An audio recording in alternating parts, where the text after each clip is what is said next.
today I wanted to show you my Italian commonplace book, which is a book where I keep quotes or little notes or lists that are somehow related to the things that I read, watch, or listen to in Italian, and that hopefully will help me understand Italian culture and literature and the language potentially a little bit better. I will tell you that I first started learning Italian, I think in 2021. Since then, it's been an on and off type of thing. I would forget about it sometimes for as long as a year. And when I started learning Italian, I didn't really have a good reason to do so. And honestly, it is kind of shocking to me how relatively uncurious about the language and the culture I was. So a lot of my language learning when it comes to Italian was kind of more like skill building.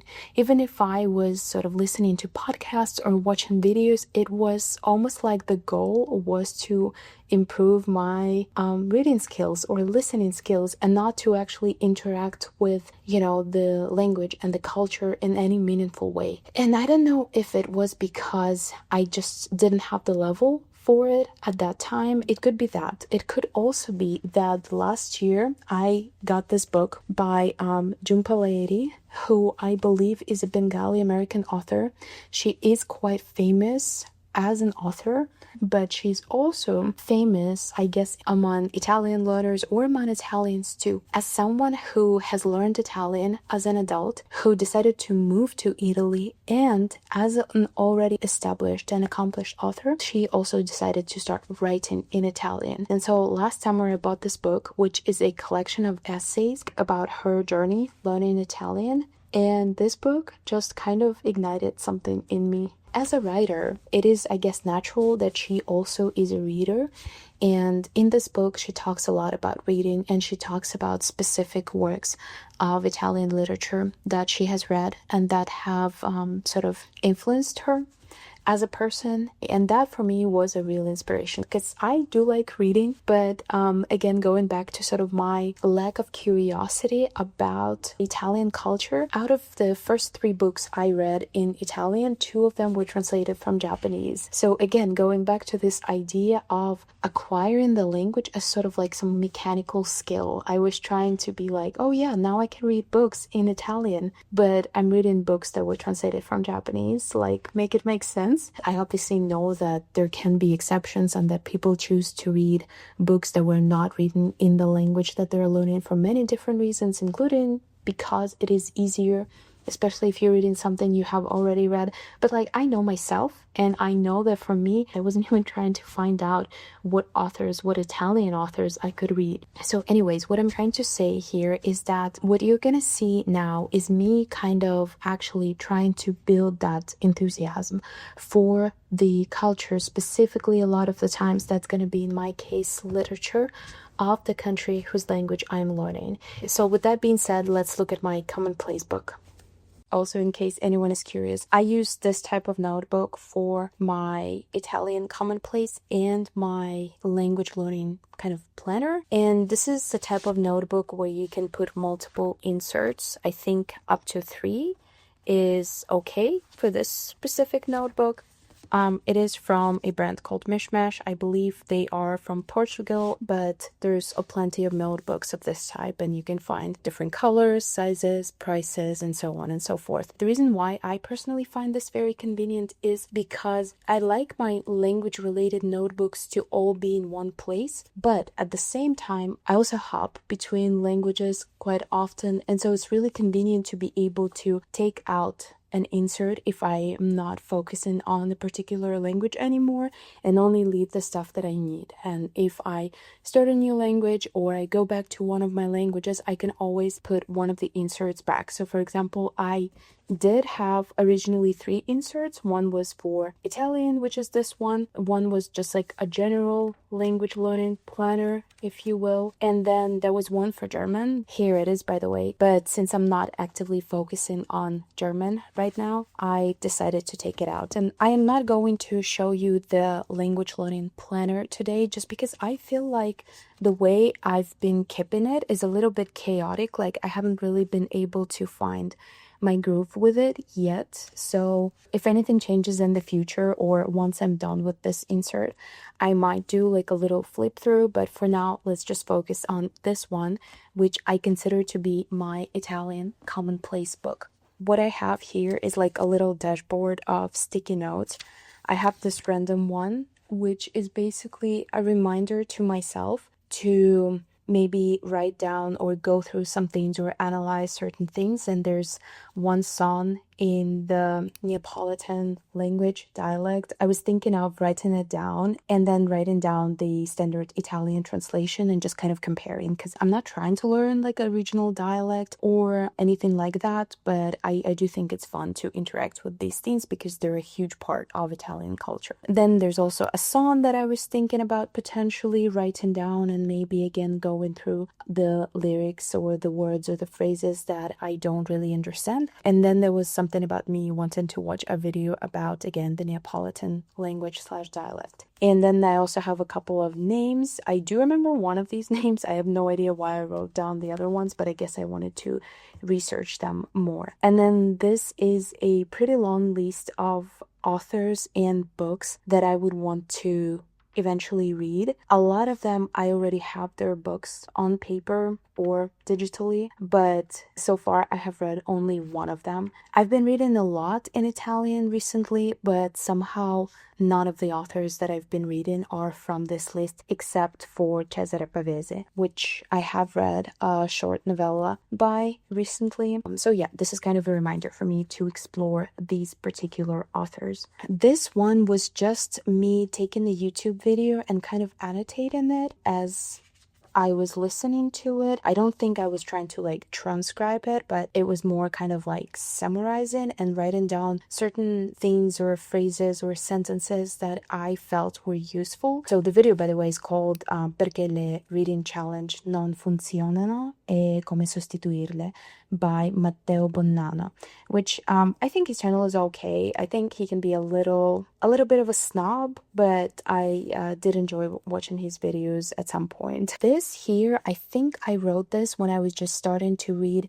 a lot in Italian, and I would constantly find these conjunctions where I did not know what they meant. There were definitely certain things, like easier things like quindi, dunque, that I obviously knew, but then there would be things like sebbene or benché or bene, inoltre, and like I would constantly keep seeing them, and every time I would see them, I would have to translate them because it was really hard for me to remember all of them, and it wasn't also helping that a lot of them looked very, very similar to each other. This was pretty much my first and last attempt to do something that kind of resembles more structured and more traditional language learning. I think everything else, I think pretty much has been just me interacting with things that I read or watch or listen to.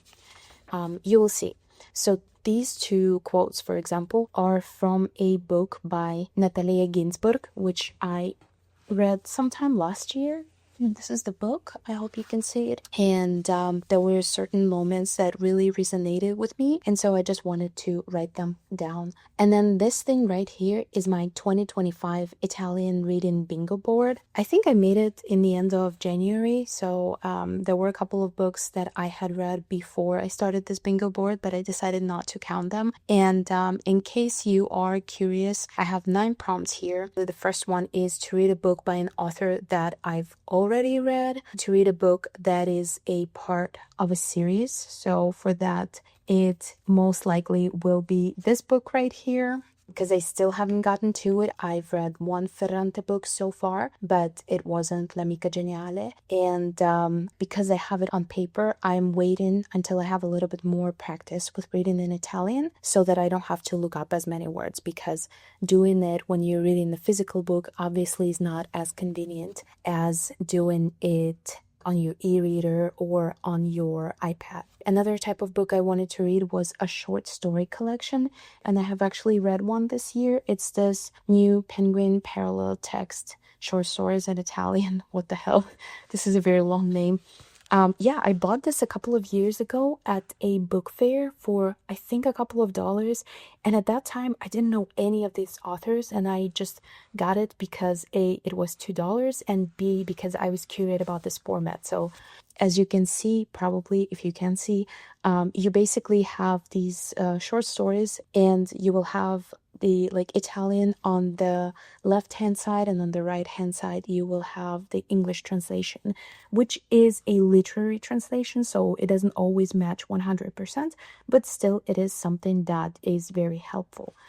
And yeah, like I said, 2 years ago when I bought this book, I did not know most of the authors, I think.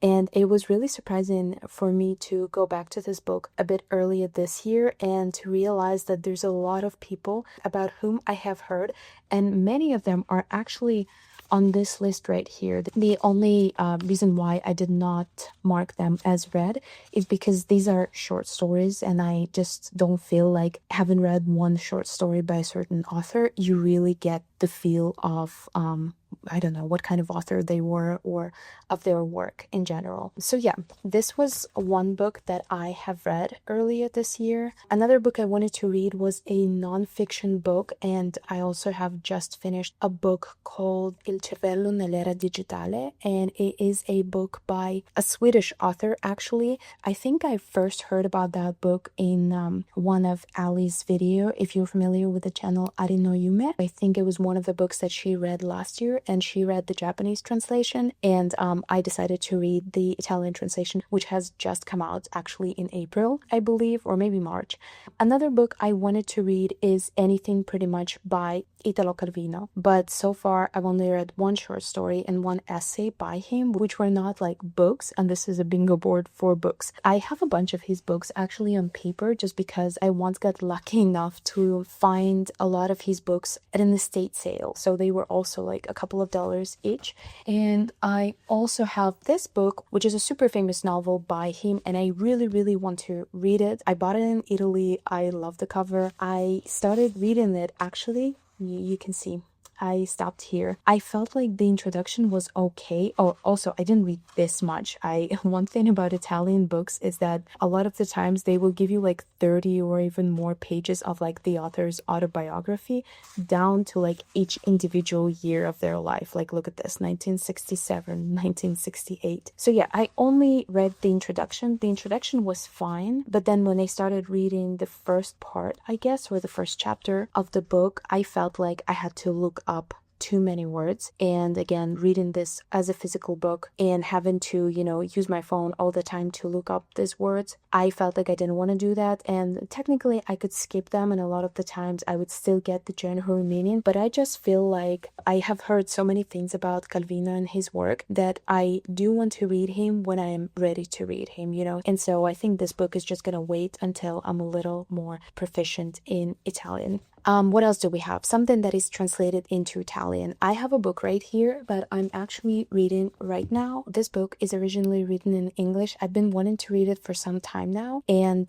I was once at the New York Public Library and I saw that they had the Italian translation, and I was like, okay, this is my chance, because the reason why I was postponing reading it was because I am trying to focus on reading in Italian more than I read in English. So yeah, I felt like this was my chance to both read the book and continue reading in Italian, without breaking my streak. So once I'm done with this book, I guess that prompt also will be completed. I also wanted to finish a book in one day, and I knew that that was not gonna happen with like a regular book. It would have to be something either very short or something like a graphic novel, and I ended up choosing a graphic novel, and you will see it somewhere later. I will show it to you. And then I wanted to read something by a new author, which is a pretty easy prompt for me because, again, look at this. I have so many authors that are new for me. So that was very easy to do. And I think for me, who was that new author? Maybe Pavese. Actually, probably Pavese. And then I also wanted to read something that was written after 2010, because a lot of the literature that I am interested in is actually from like the 20th century. And so, yeah, I wanted to read at least one book that was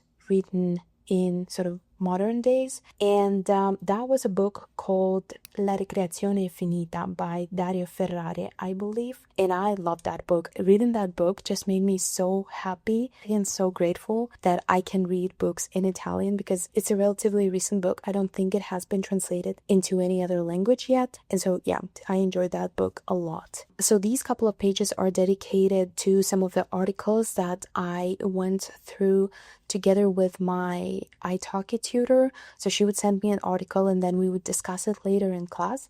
But because when it comes to speaking, I think my skills now or could be described as like lower intermediate. So talking about like serious, social problems, it is a little bit challenging. So before class, I would just go through the articles and kind of try to like write down my arguments or maybe summarize the articles. So I did that a couple of times. I don't think I continued doing that after. Yes, I did not. Then we have this little quote. This is basically from a song that I really like. It's a pretty old song. I really like Italian music from like the 80s. The song is called Si può dare di più, and you can look it up if you want. So remember I told you that I wanted to read a graphic novel, so this is the one I chose. It's called Il mio migliore amico è fascista. I wrote down some of the quotes from the book, and I think I wanted to write more, but I never did. And I was considering filling these gaps before I filmed this video, but I just decided to show you how it is. I read this book like maybe 2 months ago, and it has been like this ever since. I have not done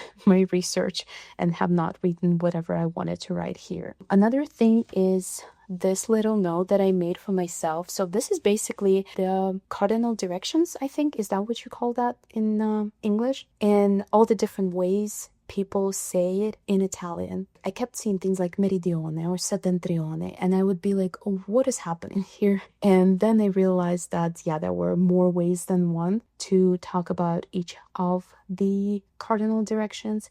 And so I just wrote them down, and that made things so much easier for me. I even like reading my books, watching my shows, because inevitably people always talk about north versus south, or like south, like migration to the north and things like that. And you see these words all the time. So this was another graphic novel that I have read. It is based on real events, on the real story of Sacco and Vanzetti, who were two Italian immigrants to the United States. They were wrongfully accused of armed robbery, I believe, and murder, and that was most likely because they were also anarchists. So they did not commit the robbery and the murder, but they both were executed. And I got this book from my library, so I just wanted to write down some of their quotes or just write down like what the story was, because honestly, my memory is not great. And yeah, given that I had to give the book back, I just wanted to have some record of it in my commonplace book.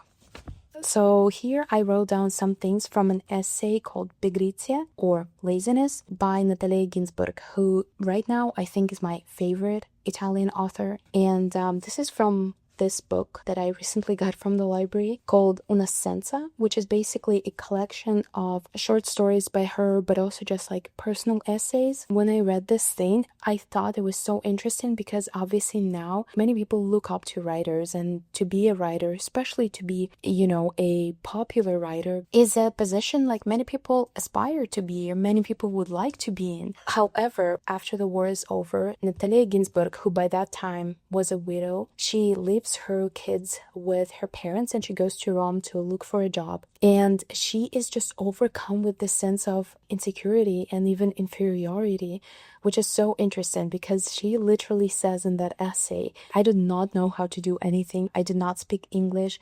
I did not know how to type using a typewriter.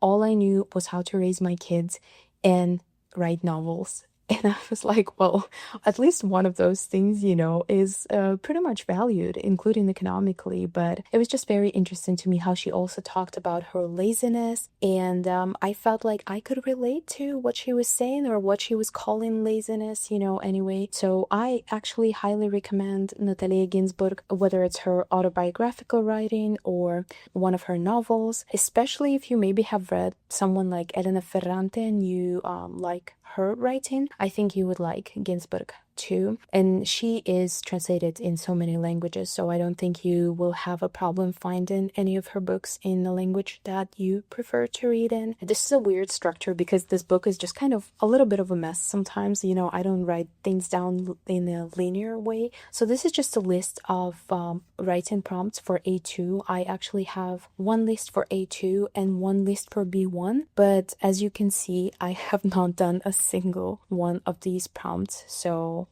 for now, we're just gonna forget about it. I don't know, I'll probably be back to it at some point. So this spread is a difficult one. It is supposed to be about Oriana Fallaci, who was an Italian journalist and author. And I have recently read a book that was not a book by her, it was a graphic novel about her life. And in that book, she is sort of like portrayed as this badass woman journalist, which to an extent she was. She worked in Vietnam during the Vietnam War in so many places. She interviewed so many very high profile people. However, I think the most controversial thing about Fallaci is that the lady basically goes nuts after 9/11 and writes, I think, 3 books in the span of like 2 years or something like that. Extremely Islamophobic. So yeah, basically I do want to write like a summary of that book that I have read, which is not this book. This book is just how I heard about her in the first place, because someone I watch on YouTube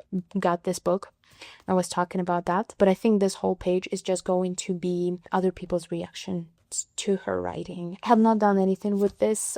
It's also been a couple of weeks since I finished the book, but we'll see. This is another quote by Ginsburg. I probably made space for this before I even wrote this, and so as always the order is a little off. But anyways, yet again, this is from this book, and I think it's actually from the same essay. This is something that I thought was really interesting in the way this author works on his novels. So I do have some of his novels. I haven't read them yet, but I'm currently watching a show based on his novels. So he basically says, for a Montalbano novel, which Montalbano is the policeman, the main character of many of his novels and the show that I'm currently watching, basically how he would write it is he would try to fit it into this formula.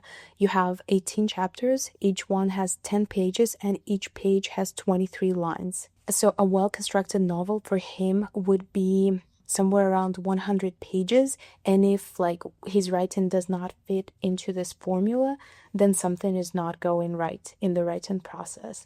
So I thought that was really interesting. This is something I found on Substack, and the way I wrote this is really weird because I made it look like a poem, which is not. It was just a short note by Alberto Moravia, who is an Italian author, to his first wife, Elsa Morante. I just thought it was interesting, but yeah, the way I wrote it made it kind of unreadable.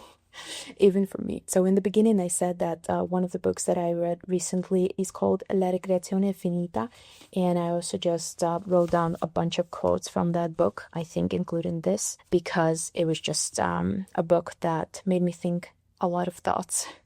Let's just say that. So this is like a mind map for my little sort of like self-study, self-learning project. I want to know more about Italian literature of the so-called Novecento, which is basically the 20th century, but I just think it's interesting, like Italians call it, basically the 900s, not like the 1900s, but like the 900s. So here, basically, I just wrote down a bunch of books and other resources like podcasts, for example, that I feel like would help me first kind of navigate through this literature, and second, to understand it better, like to understand the sort of historical and socio-political and economical context in which many of these works were written, and so on. And so I have, for example, some of these books, like one book is specifically about Italian literature from 1910 to 2010.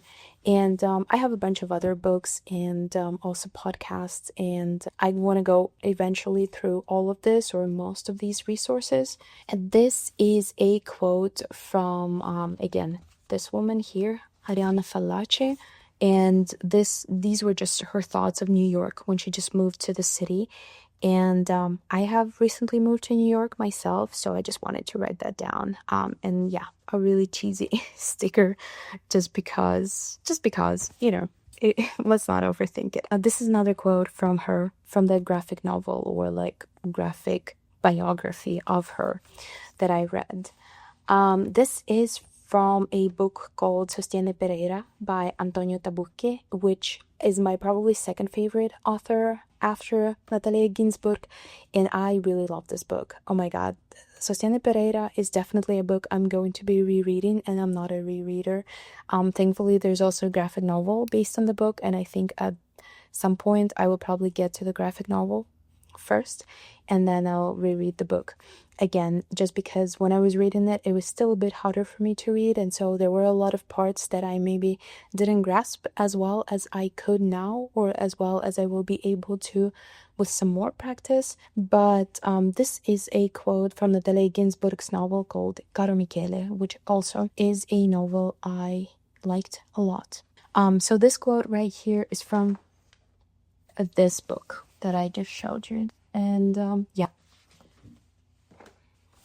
And now I think we're moving on to, yeah, we only have a couple of pages left. So these, as you can see, are all quotes by Italo Calvino, and I think most of them, so these first three, I believe, are from his essay called Why Read the Classics in English and Perché leggere i classici in Italian.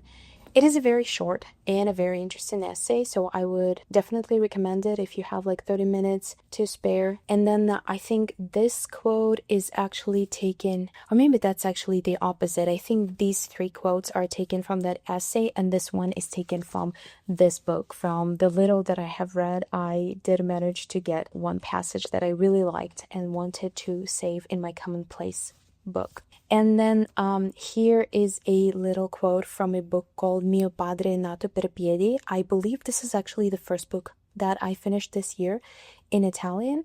It's by the author Elena Bosi. And then this is another quote by Natalia Ginsburg. This is actually not even a book I have read so far. I believe it's a collection of essays, but I just thought it was interesting, so I found it somewhere online and I wrote it down.